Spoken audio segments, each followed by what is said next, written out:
திருப்பரங்குன்ற தீபத்தூண்ல தீபத்தை ஏத்தலாம்னு சொல்லிட்டு court order இருந்தும் இந்துக்களை தடுத்து நிறுத்திட்டாங்க சார் இந்த திமுக அரசு. இந்த விஷயத்த ஒரு முஸ்லீமா நீங்க எப்படி பாக்குறீங்க சார்? இந்துக்கள் தர்கால தீபத்துன்னு சொன்னாங்களா? தீபத்தூள் தான் தீபத்துன்னு சொல்லியிருந்தாங்க. இதுல தப்பு இருக்கு.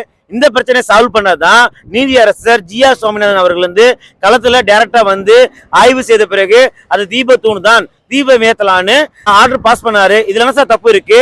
இந்துக்களுக்கு ஒரு ஆதரவா ஜட்ஜ்மெண்ட் கொடுத்தனால இந்த இந்தி கூட்டணி என்ன பண்ணாங்க, எம்பிஸ் எல்லாம் பார்லிமெண்ட்ல இம்பீச்மெண்ட் மோஷன் கொண்டு வந்தாங்க.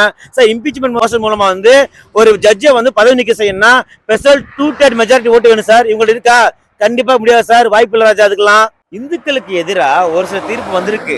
ஆனா இந்துக்களோ பிஜேபியோ நீதித்துறை எடுத்து யாரும் போராடான்னு கிடையாது. ஏன்னா இந்துக்களும் பிஜேபியும் நீதித்துறையை மதிக்கிறாங்க. அதுதான் எங்களோட பிஜேபியோட வளர்ப்பு சார். இந்தியாவில் ஹிந்து, முஸ்லிம், கிறிஸ்டின் என அனைவரும் ஒற்றுமையாக இருக்காங்க. ஒரு சில கட்சிங்க சிறுபான்மையோட ஓட்டு வங்கிக்காக இந்துக்களுக்கு எதிராக செயல்படுறாங்க. அதுதான் சார் திருப்பரங்குன்றத்தில் நடந்துட்டு இருக்கு இப்போ.